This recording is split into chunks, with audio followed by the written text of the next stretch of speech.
kita yang membuat kebijakan, kita yang melaksanakan kebijakan, kita juga yang berbisnis di situ. Nah, itu kan kacau, tidak mungkin. Jadi kalau mau jadi kepala daerah, kita itu harus yakin meninggalkan usaha lain. Iya, iya. Supaya kita itu Fokus sukses ke dan rakyat. berhasil jadi kepala daerah. Tapi dari perjalanan, mungkin saja ini ada idealisnya. Idealisnya pengurus-pengurus P3 ini yang ada di daerah dan di provinsi, melihat dinamika politik yang ada di Kota Solo. Kalau seandainya PBB ini tidak ada kawannya, berarti Kota Solo akan terjadi kota kosong nih. Iya. Muncul idealisnya, kita tidak mau nih Kota Solo harus kota kosong. Demokrasi mati. Nah, demokrasi mati gitu. Tapi ternyata tidak hitungan hari, Partai Bulan Bintang ini mengeluarkan SK lagi buat peserta lain. Oh, calon lain. Calon lain. Loh, kok bisa 2 kaki? Akhirnya PBB ini punya 2 SK. Aduh. Setelah kita tanya kepada pihak PBB, katanya ini perintah. Oh, main aman dong. Aduh, ini perintah. Iya, iya. Malah dia DPP mengeluarkan pembatalan SK kita. Kita hanya tersisa 1 P3. Cari lagi dong temennya. Harus cari lagi. Sehingga partai lain sudah selesai semuanya. Karena 8 partai itu, kalaupun seandainya Nopi Chandra Leomurpi tidak maju sebagai calon kepala daerah, kami tetap berdiri di kotak kosong untuk berhadapan dengan calon itu. Itu luar biasa sekali partai tersebut.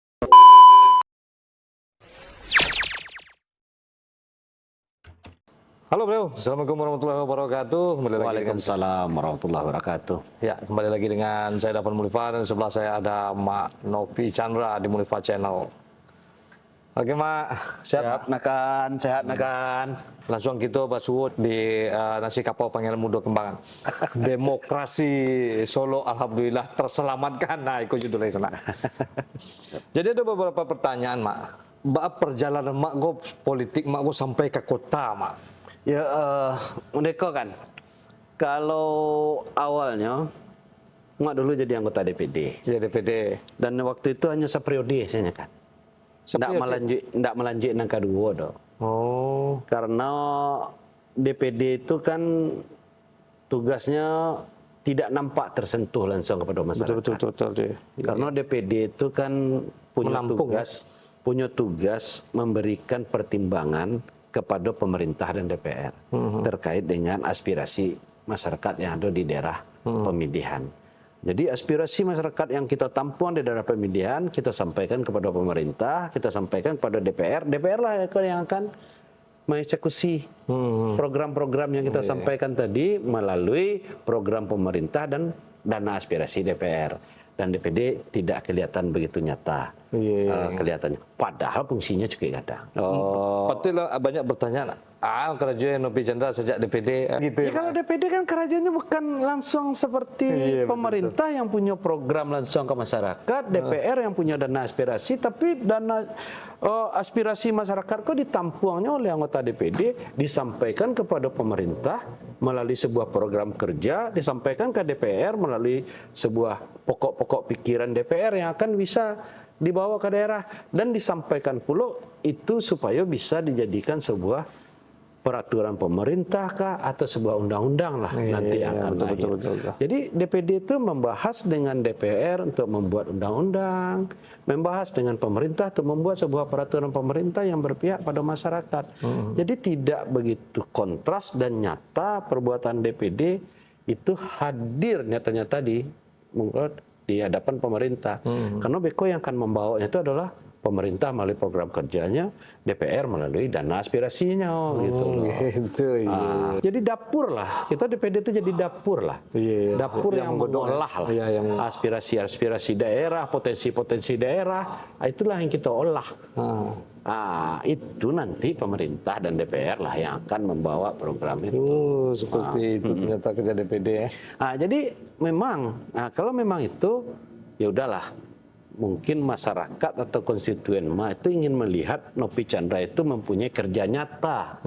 Nah, kalau ingin kerja nyata tentu jabatannya tidak DPD lah. Iya, DPR ya. Atau wakil. Kalau daerah lah. Iya. Nah, disitulah Mak memutuskan indak maju jadi anggota DPD untuk periode berikutnya, maju sebagai Bupati Solo. Iya.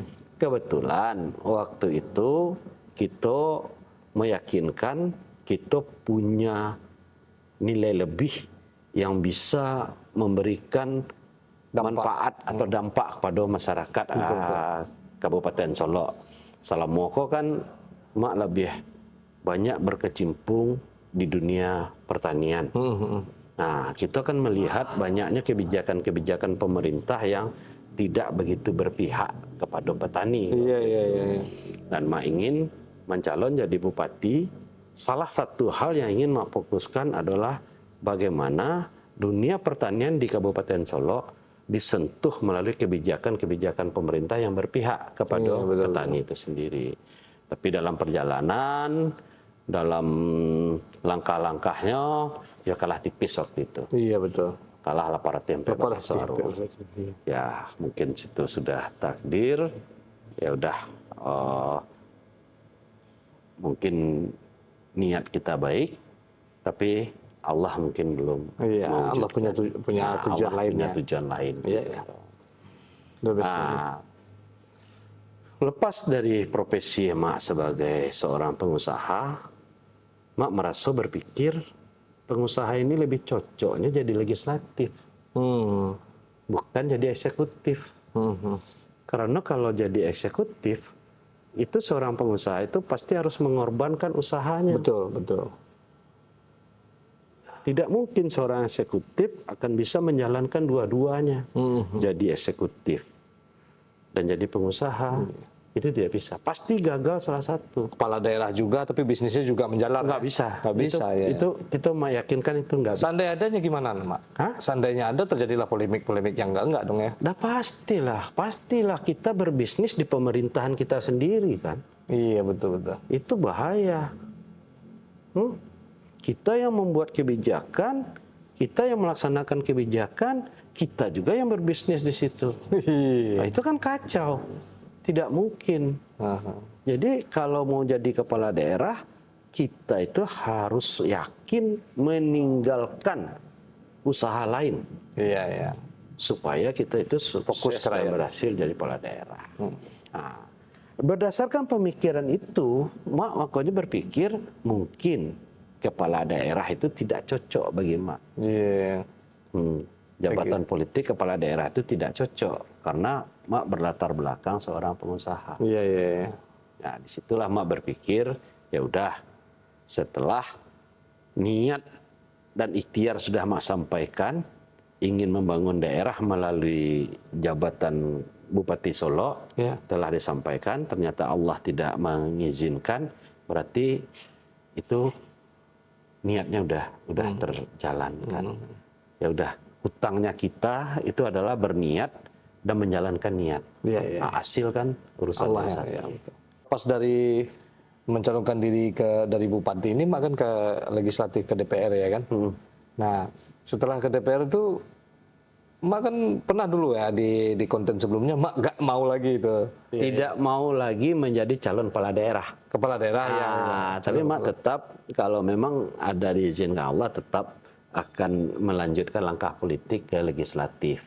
Tadinya gitu? Nah, tadinya begitu.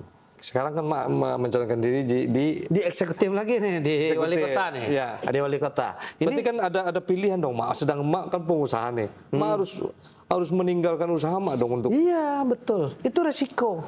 Resiko yang harus nanti Mak jalankan apabila terpilih jadi kepala daerah, harus meninggalkan usaha. Fokus kepada rakyat. Fokus kepada jabatan amanah yang diemban. Nah, jadi disitulah di saat kita sudah menyatakan pikiran tidak maju jadi kepala daerah, tidak mau lagi maju sebagai calon bupati, di dalam perjalanan ada yang menawarkan, mengarahkan, bahkan memerintahkan. Karena waktu di DPR Mak kan maju dengan Partai Gerindra. Nah, Gerindra waktu itu mencoba bahwa Nopi Chandra maju sebagai wali kota Solo karena Gerindra tidak punya kader. Itu Gerindra berarti yang bersemangat untuk mengusungkan gitu ya. Gerindra yang bersemangat untuk mengusulkan. Memang tidak bisa memutuskan. Karena tidak bisa memutuskan karena tadi kalau Mak maju jadi kepala daerah, risikonya adalah Mak harus meninggalkan usaha Mak. Iya. Usaha yang sedang berjalan dan termasuk sukses ya menurut kita kan. Kita harus tinggalkan. Pilihan yang berat tuh ya. Pilihan yang berat. Tapi yang namanya kita sebagai kader partai, kita juga tidak punya alasan yang kuat untuk menolak. Cuman Mak minta waktu itu untuk meminta dulu restu dari orang tua, restu dari keluarga. Terus siapa yang akan nanti menjalankan usaha? Kalau seandainya nanti Mak maju jadi wali kota dan terpilih. Betul. Mak kan harus siapkan itu. Harus disusun semua itu. Harus disusun. Ya, betul. Jadi Mak dalam rangka menyusun itu, dalam rangka meminta restu, Gerindra selalu mendesak. Ingin cepat ya. Ingin segera memutuskan untuk maju. Nah, jadi mungkin saja Gerindra melihat waktu itu Mak itu tidak serius untuk maju. Betul. Tapi sebenarnya bukan nggak serius, tapi Mak pengen menyelesaikan dulu seluruh persoalan yang ada. Betul. Apakah restu, apakah perusahaan akan dijalankan seperti apa? Adik-adik harus siap untuk menampung, menjalankan usaha yang telah ada ini. Nah, di saat semuanya sudah dapat, restu sudah dapat, restu orang tua, restu keluarga, dan sudah dapat untuk manajemen yang akan menjalankan usaha, kita udah mulai menyatakan keseriusan, tapi Gerindra waktu itu mengambil keputusan untuk mendukung calon lain. Iya. Itulah terjadi polemik calon lain melawan kotak kosong gitu. Mak saya berpikir ya udah, berarti tidak rezeki. Tidak rezeki Mak, memang tidak jalan Mak untuk maju sebagai wali kota. Udah sempat ini aja Mak, ya sudahlah gitu. Ya, Mak sudah nyatakan ya udah tidak akan maju. Oh gitu. Tetapi di dinamika kawan-kawan yang ada di kota Solo, termasuk masyarakat yang ada di kota Solo yang sudah mengetahui niat ini, mereka mendorong sekali. Iya. Bahkan beberapa partai, petinggi partai yang ada di kota Solo itu mengurus sendiri ke DPW-nya atau ke provinsinya, ke DPP-nya agar bisa memberikan rekomendasi ke Mak. Mak harus hargai mereka. Iya dong. Kalau enggak Mak bakal dibilang, wah ini orang mikirin hidup sendiri gitu ya. Kita harus hargai mereka. Di saat ada partai lain harus datang kita asesmen ke provinsi, ya namanya kita sudah mendaftar ya kita hargai, kita harus datang. Iya. Kita harus datang ke DPP, kita hargai, kita harus datang.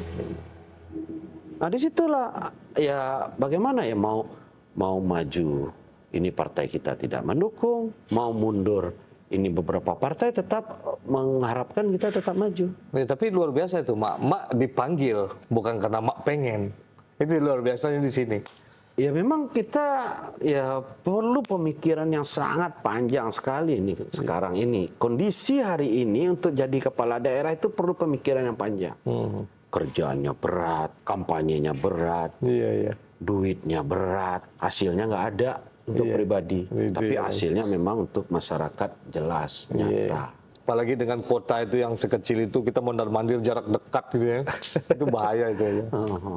Begitu. Jadi ya perjalanan-perjalanan seperti itulah yang dinamika seperti itu. Sampai kita datangi partai ternyata akhirnya lepas. Datangi partai lepas. Untuk membawa tandem dari partai Bulan Bintang tadi ya? Dari awalnya Bulan Bintang lah yang komit mendukung kita. Iya. Telah memberikan SK, telah memberikan B1 KWK untuk kita bisa mendaftar. Tapi kan tidak bisa satu partai Bulan Bintang saja yang bisa mengusung kita sebagai kepala daerah. Barulah Mak di situ sigap untuk mencari tandemnya gitu ya. Kita cobalah. Jangan partai Bulan Bintang ini jadi ya gara-gara kita dia tidak mengusung calon di daerah. Di situlah mulai Mak semangat tuh ya. Kita yakinkanlah partai lain agar tetap ada Partai Bulan Bintang ini ada Tandemnya. ada tandemnya. Ya. Tapi ya namanya cari partai itu tidak boleh beretika kayaknya. Oh, Kita kadang-kadang harus melanggar apa yang menjadi nurani. kepribadian kita. Iya, iya, gitu. betul. Ya udahlah kita partai yang awalnya mengundang kita untuk asesmen di DPW, di DPP pun lepas. Jadi partai apa yang mengusung setelah itu? Setelah semuanya lepas nih ada partai nggak yang beri kesempatan? hampir semua partai kita temui dan kita dipanggil. Dan itu dalam perjalanan, dalam prosesnya ya mungkin apakah kita kurang greget atau Tidak terlalu sesuai lah. beretika lah mencari partai ini kan. Tidak sesuai Kalau dengan- mengikuti prosedur yang ada, Iya. ternyata memang pintu masuk partai ini sangat banyak sekali. Gitu. Iya, benar. Akhirnya udah gimana ya caranya PBB ini bisa dapat pendamping. Wah, putar otak itu. Dalam perjalanan, ini partai P3 ini yang dari awal ini sudah menyatakan telah mendukung pihak lain nih. Iya. P3 telah Tidak buat menyatakan kita lagi mendukung, ya. Tidak buat kita. Iya. Makanya kita tidak lakukan negosiasi atau pendekatan kepada Iya. P3.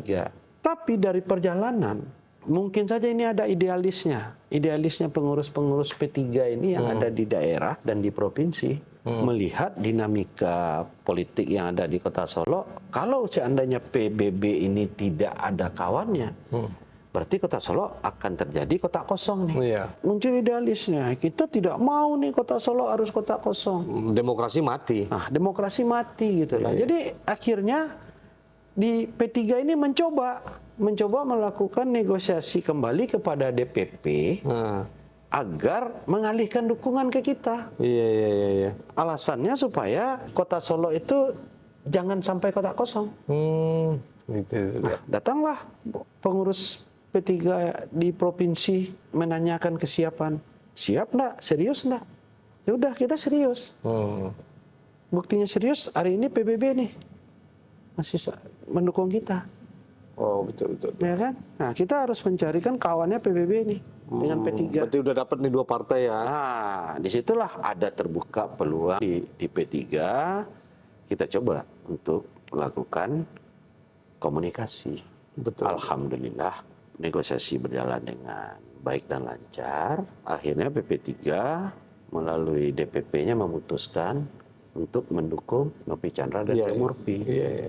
Nah, di situ kita yakin bahwa kita hari itu telah punya 2 partai 4 kursi yang mengusung untuk mendaftar sebagai calon wali kota dan wakil wali kota. Tapi ternyata tidak hitungan hari Partai Bulan Bintang ini mengeluarkan SK lagi buat peserta lain. Oh, calon lain. Loh, kok bisa 2 kaki? Akhirnya PBB ini punya 2 SK. Aduh. Setelah kita tanya kepada pihak PBB, katanya ini perintah. Oh, main aman dong. Ini perintah. Iya. Malah dia DPP mengeluarkan pembatalan SK kita. Kita hanya tersisa 1 P3 lah. Cari lagi dong temennya. Harus cari lagi. Sedangkan partai lain sudah selesai semuanya. Waduh, itu ribet juga ya. Ya udahlah. Sekali lagi kita berpikir, ya udahlah ini memang ya udah belum jodoh, belum jalan kita untuk maju sebagai wali kota Solo. Di situ kita udah meyakinkan, sudah berikhtiar, sudah menyerahkan diri, ya udah bukan jalan kita lagi untuk kembali kita ke pengusaha ya. Memang jalan kita itu pengusaha. Iya. Ataupun kalau ada jalur politiknya adalah ke legislatif. Iya betul. Insyaallah diulang lagi ya. Iya. Tapi P3 ini tetap kita urus nih. Dipelihara lagi. Tetap kita ambil SK-nya, tetap kita jemput karena kita berkomitmen. Dia sudah bantu kita, masa gara-gara PBB lepas kita meninggalkan saja P3. Dan kita berniat bahwa P3 ini satu partai saja pulang ke Solo, kita daftarkan ke KPU walaupun tidak memenuhi syarat, itu adalah sebagian dari ikhtiar usaha yang telah kita lakukan. Nah, kita udah lihat aja, teman. Ya udahlah, walaupun satu partai aja. Satu partai. Yang mendukung hari ini satu partai aja buat Mbak Nopi. Yang mengusung hari ini satu partai saja. Luar biasa sekali ya. Tapi kita melihatnya itu kayak ujian buat menjadi besar tuh, Pak. Ya, dan ada juga yang menyangka kalau seandainya satu partai ini ternyata bisa mendaftar ke KPU. Dia punya berapa kursi P3 di? 2. Oh, kan minimal 4, Pak. Minimal 4. Kan ada peraturan setelah itu. Ada keputusan Mahkamah Konstitusi. Oh iya. Harus. Inilah Mahkamah Konstitusi inilah yang menyelamatkan demokrasi di Kota Solo, yang menyelamatkan kita bisa mendaftar. Iya. Sempat demo itu ya. Kalau tanpa Mahkamah Konstitusi, siapa yang menyangka Mahkamah Konstitusi? Kalau di dalam ketentuan MK itu kan partai-partai yang tidak dapat kursi nggak bisa mendukung apa-apa gitu ya, Pak ya. Dalam keputusan MK yang bisa mengusungkan calon itu adalah 10% dari suara sah. Tidak lagi 20% dari jumlah kursi yang ada di DPRD. Di situ perubahannya. Jadi 10% suara sah, P3 sendiri suaranya udah lebih dari 10%. Nah, itulah yang akhirnya hanya dengan satu partai ternyata kita bisa mendaftar. Di saat kita sudah meyakinkan kita tidak akan bisa. Nah, itu Tapi seandainya Mak menang nanti itu P3 itu adalah partai yang besar di Kota Solo. Insya Allah, karena memang niatnya inilah yang besar. Niatnya ini ingin menjaga demokrasi di Kota Solo ini tetap berjalan. Tapi ada 8 partai pengusung loh sebenarnya. Partai-partai non kursi, non seat. Ya, tapi itu kan statusnya hanya sebagai partai pendukung. Tidak sempat lagi jadi partai pengusung karena waktunya sudah untuk mengurus SK apa segala macam, waktunya udah mepet sekali. Tapi kita terima kasih lah ya buat dia. Tapi itu luar biasa sekali. Ya. Karena 8 partai itu, kalaupun seandainya Nopi Chandra Leo Murphy tidak maju sebagai calon kepala daerah, kami tetap berdiri di kotak kosong untuk berhadapan dengan calon itu luar biasa sekali partai tersebut gitu loh. Jadi itulah dinamikanya.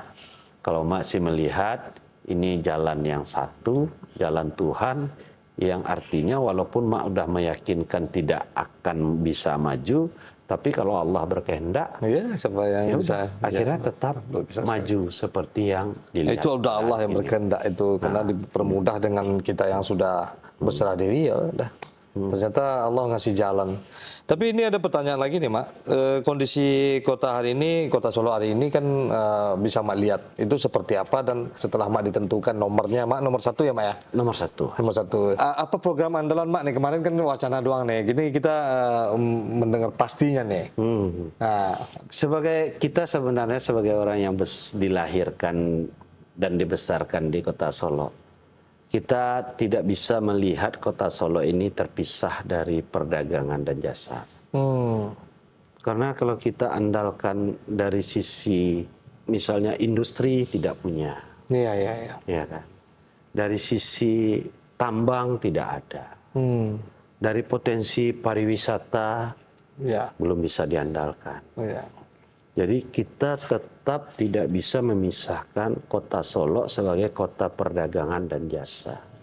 Sebagai penyanggah daerah-daerah yang ada di sekitar. Transit lah gitu ya. Ya, artinya kalau Mak melihat Kota Solo ini kalau pengen maju dan harus maju, harus kuatkan perdagangannya, kuatkan jasanya, atau ya, kalau sebenarnya orang bilang pada hari ini dalam perdagangan ini sudah ada di situ jasa. Betul. Di jasa itu ada juga dunia pendidikan dan lain-lain. Itu kan udah bagian dari program jasa. Jadi intinya adalah meningkatkan kesejahteraan ekonomi masyarakat Kota Solo melalui usaha. Ini jadi kuncinya Kota Solo harus maju. Nah, jadi Mak melihat bagaimana pedagang-pedagang yang ada di Kota Solo bisa berkembang, bisa maju, dan bisa mempunyai penghasilan lebih untuk bisa berbagi dengan orang yang ada di sekeliling Kota Solo. Untuk pelaku-pelaku home industry, UMKM, ini harus punya perhatian khusus dari pemerintah. Jangan setengah-setengah. Harus didukung lah ya. Harus didukung pun. Bagi pelaku UMKM kalau dia butuh modal 10 juta, pemerintah tidak bisa bantu 10 juta, jangan kasih. Kalau dikasih 2 juta, 5 juta juga akan sia-sia. Iya betul. Tidak akan jalan. Ini jadi punya perhatian khusus. Nah, kalau memang kita pengen bagaimana dunia pendidikan, ya kita harus memperbaiki mutu pendidikan. Mulai dari sekolah dasar, SMP, SMA, sampai ke perguruan tinggi. Supaya Kota Solo ini menjadi tempat tujuan bagi masyarakat sekitar untuk dunia pendidikan. Betul. Nah, jadi artinya kerja utama, kerja pokok pemerintah itu kita tahu adalah agar semuanya mendapat pendidikan yang layak. Jaminan kepada masyarakatnya punya jaminan kesehatan. Jaminan kepada masyarakatnya punya infrastruktur. Jaminan kepada masyarakatnya punya perumahan atau rumah yang layak huni. Jaminan kepada masyarakatnya punya keamanan. Jaminan masyarakatnya punya bantuan sosial. Dan pemerintah harus hadir di situ. Tapi di Kota Solo tidak cukup hanya itu.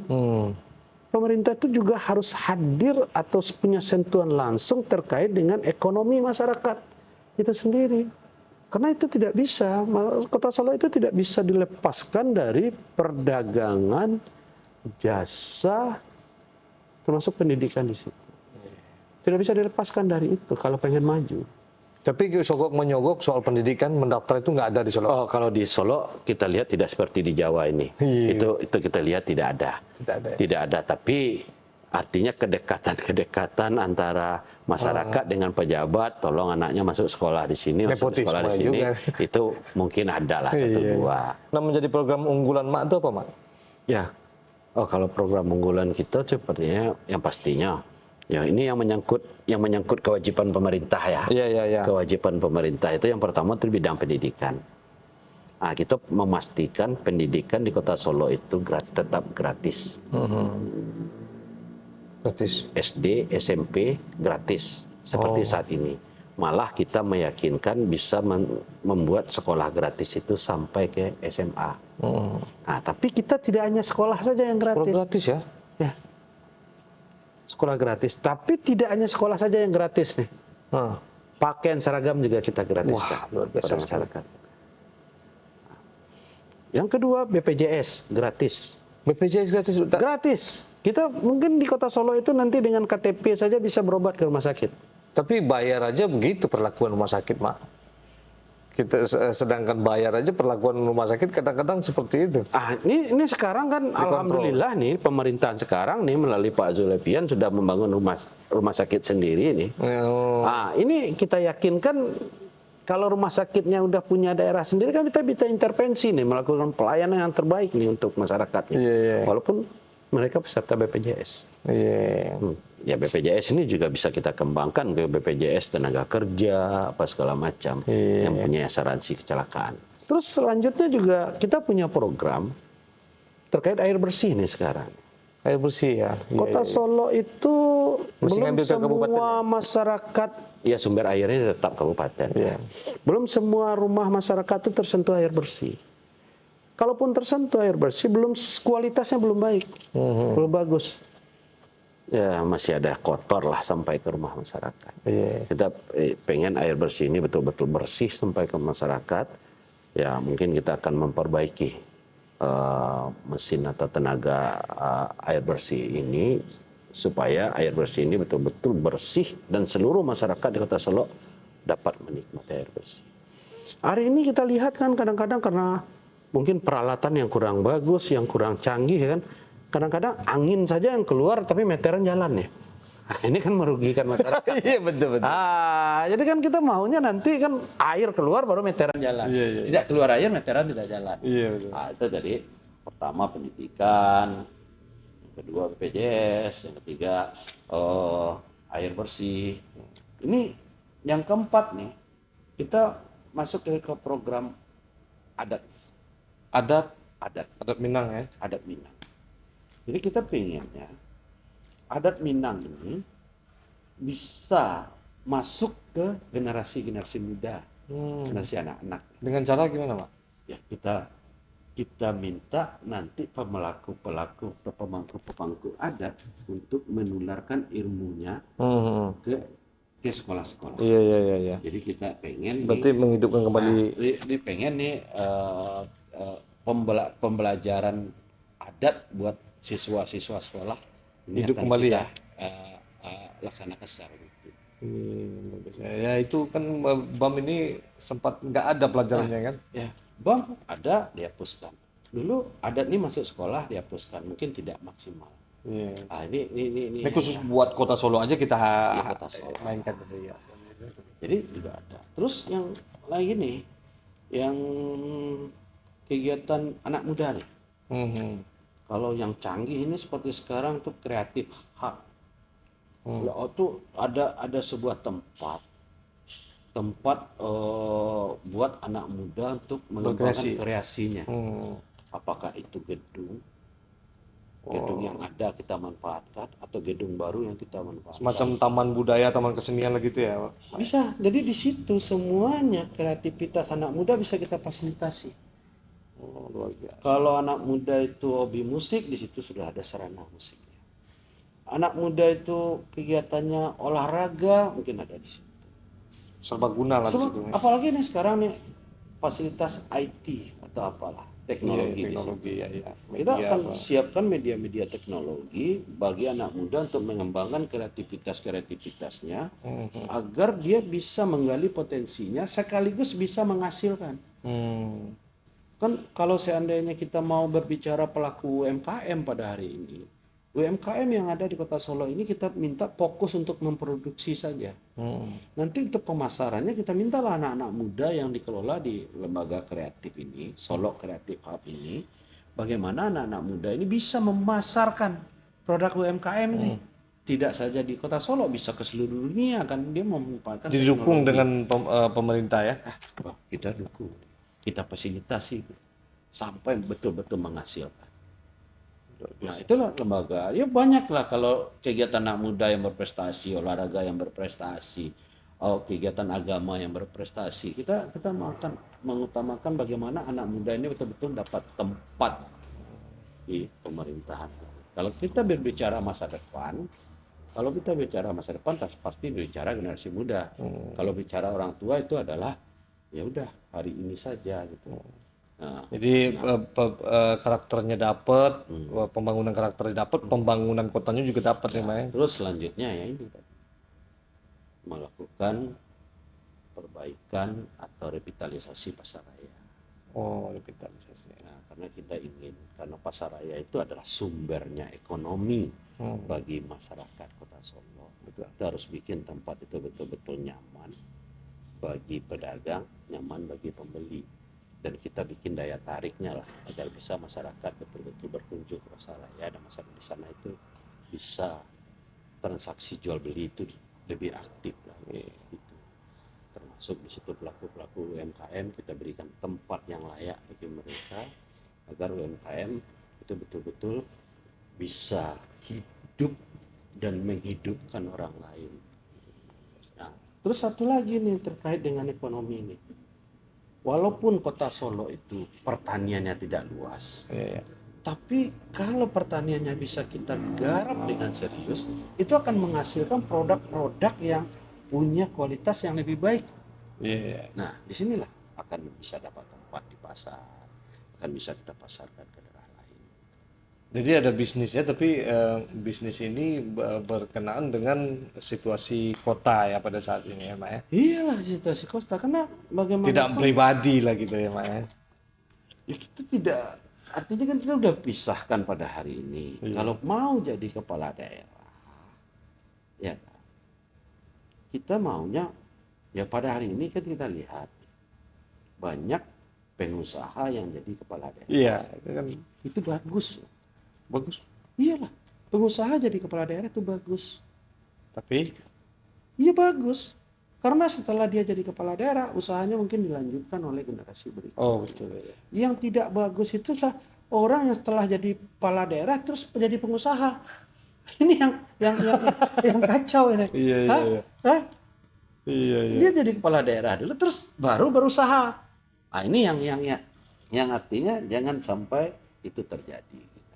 Terakhir nih, sebenarnya ini yang paling utama, Nah, yaitu mengembangkan rumah-rumah tahfiz. oh, Ya, kegiatan-kegiatan keagamaan, baik memanfaatkan masjid-masjid. Jadi kegiatan-kegiatan keagamaan kita harus support dengan hal yang besar sekali. Karena hari ini alhamdulillah masjid sudah banyak yang Ya, bagus di Kota Solo. Kita tinggal memanfaatkannya, memberikan fasilitas untuk meningkatkan guru-gurunya.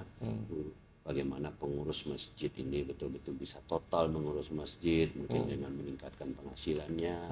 Bagaimana guru-guru MDA itu bisa total mengajar anak-anak mengaji itu dengan meningkatkan penghasilannya. Jadi kita melihat bagaimana kegiatan-kegiatan keagamaan di Kota Solo itu betul-betul berjalan Iya, dengan baik, dengan memperhatikan orang-orang, yang kesejahteraan dari orang-orang yang terlibat dalam kegiatan-kegiatan keagamaan. jadi dunianya dapat, akhiratnya dapat, Mak ya. Iyalah, semuanya orang akan bisa fokus bekerja apapun kalau seandainya ekonominya mendukung.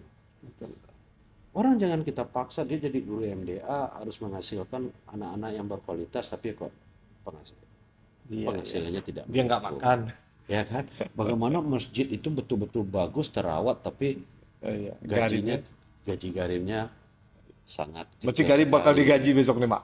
Iya, kita gaji dengan Iya, iya. penghasilan yang cukup banyak. Jangankan garim, siapapun orang-orang yang terlibat, yang diandalkan dari pemerintah untuk mengurus masyarakat, itu semuanya kita tingkatkan. Apakah itu RW, RT, LPMK, kader-kader. Bamus.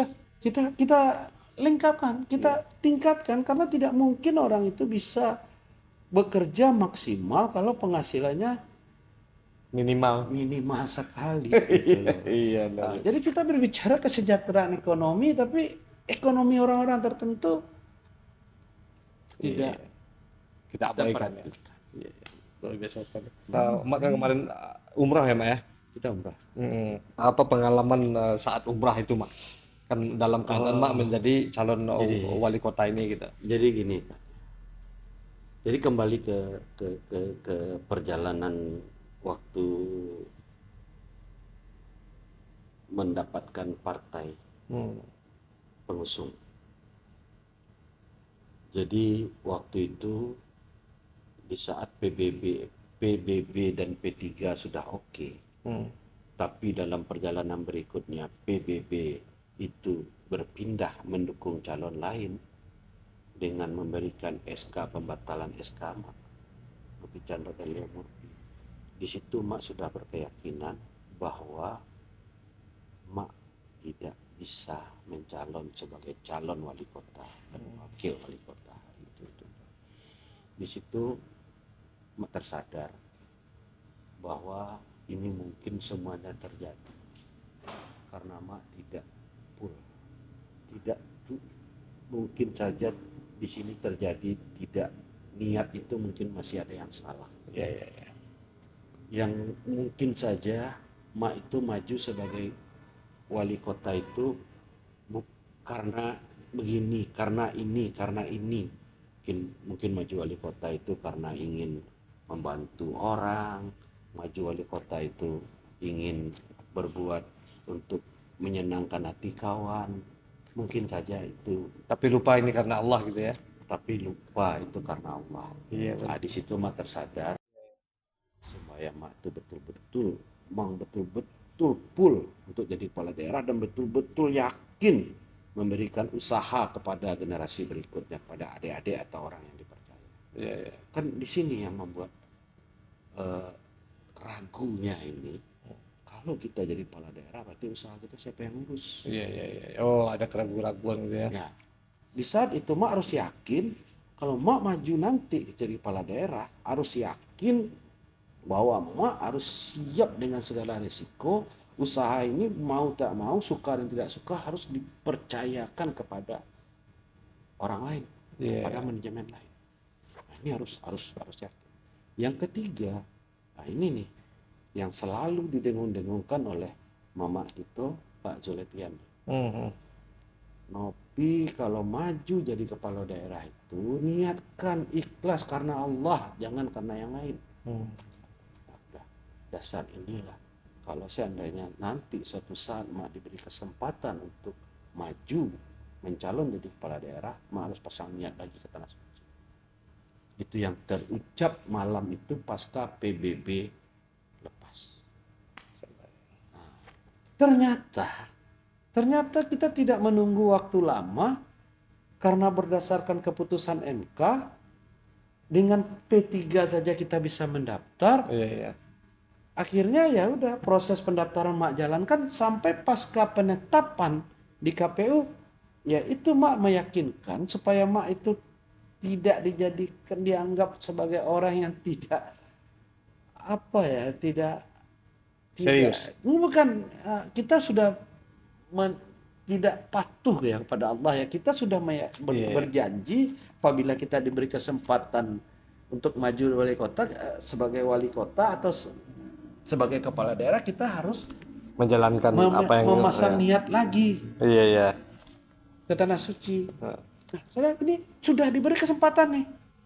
Hanya dengan P3 saja bisa mendaftar dan di KPU sudah dinyatakan lulus kita sebagai peserta. Nah, itulah yang membuat Mak berangkat ke Tanah Suci untuk melaksanakan ibadah umroh sekaligus pasang niat, ikhlaskan ya. memasang niat ikhlas karena Allah. Luar biasa sekali. Ada perjalanan spiritualnya juga, ada usahanya juga, semuanya ini memang. Walaupun sebenarnya ini kerjaannya ini gimana? Masa kampanye kita pergi umroh. Seharusnya kita berjuang mencari suara, berjalan siang malam melakukan sosialisasi kemana saja. Tapi kita pergi umroh. Tapi yang namanya hutang kan harus kita bayar. Ya udahlah, kita jalankan semuanya, kita serahkan pada Allah. Oke. Luar biasa sekali ya perjalanannya. Makasih banyak Mak, karena Mak mungkin lah ngantuk lo karena dari kampung langsung lo kemari. Tiba di siko berkumpul lo dulu. Sudah tuh podcast lo, Mak mungkin disuruh istirahat oleh sana ya. Oke, terima kasih banyak Mak. Mudah-mudahan sana dengan niat ikhlas Mak Nopi membawa perubahan untuk Kota Solo menjadi lebih maju lagi, lebih baik lagi, dan yang perlu dikutip, demokrasi di Solo masih ada karena Mak Nopi Chandra hadir di sana menjadi calon wali kota Solo. Oke, Mak, makasih banyak Mak. Siap, sama-sama kan. Oke, seperti biasanya, majulah Minangkabau, majulah Indonesia bersama saya Dapan Mulifa dan Mak Nopi Chandra di Mulifa Channel. Assalamualaikum warahmatullahi wabarakatuh. Assalamualaikum warahmatullahi wabarakatuh.